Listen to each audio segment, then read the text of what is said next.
Hello and welcome back to the Flutter tutorial. In the last video, we looked at creating or adding arguments into our navigation system.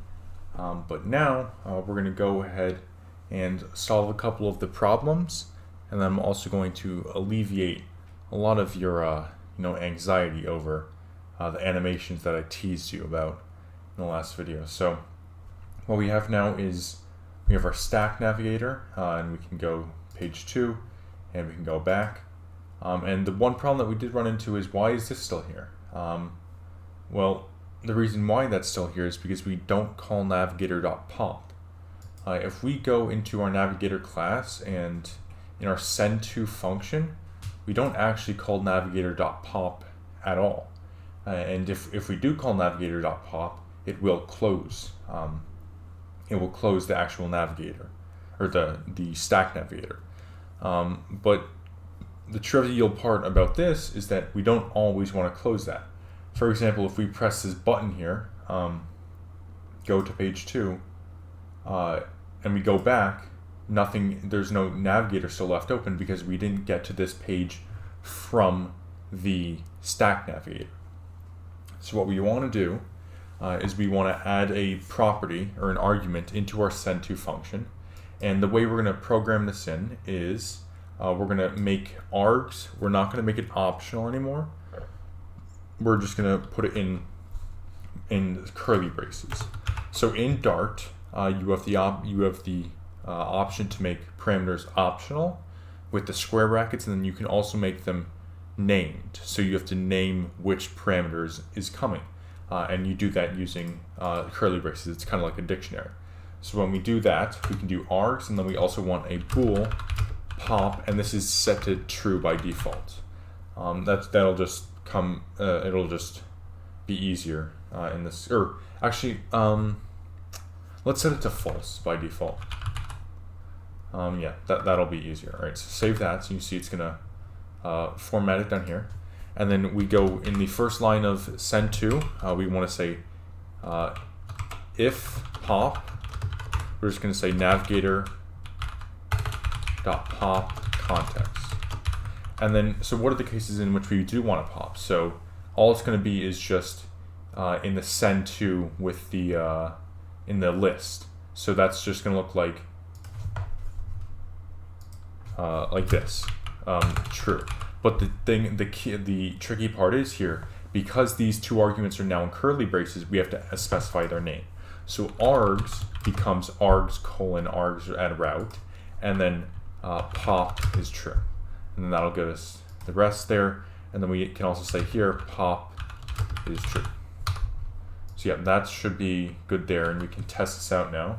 And then we also got this error over here in main.dart, because we didn't actually name this. So when we say send_to, we have to name our arguments for the args, just like that. So we can save that.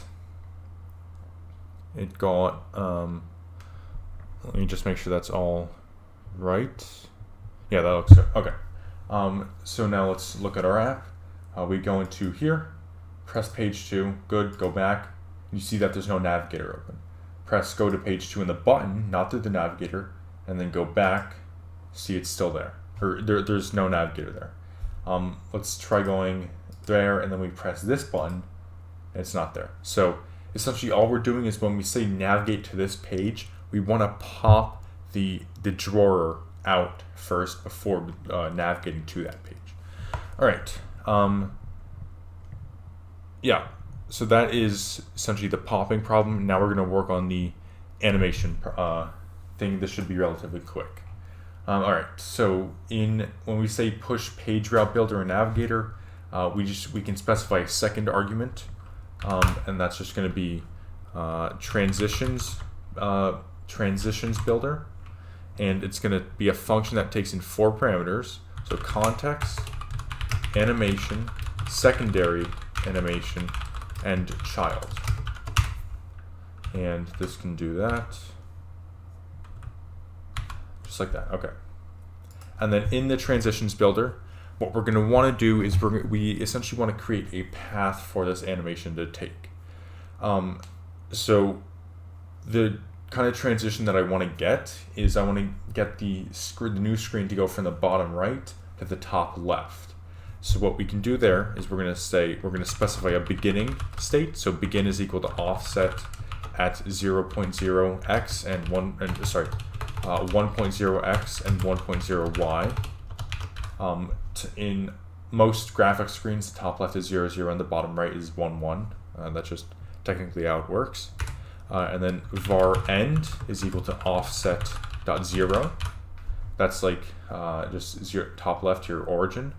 We're going to specify a curve method. So var curve is equal to curves dot let's do bounce in out. Let's see what that looks like.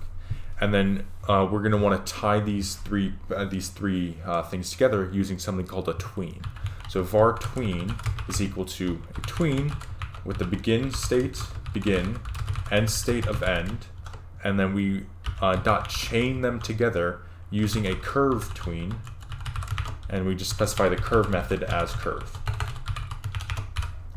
All right, next we're gonna specify we're gonna create the animation object itself. So var offset animation is equal to animation.drive tween. And then the last thing we want to do is we want to return the animation or the transition. So return slide transition, position is offset animation, and child is child. Okay, so let's save this and see what it looks like. So in homepage, press something, and it should go from the bottom right. So you see it did it. We can slow it down just so you see it. So transition duration. Let's do 5.0. Should that be a string? Oh, this has to be classes of duration. So duration, and we'll say seconds of 5.0. Is that int seconds? All right, save that. Let's go back, and then we want to go page 2. Oh, oh my God, that was kind of freaky. Yeah, so you can slow it down to a couple days if you want, if you just never want them to do it.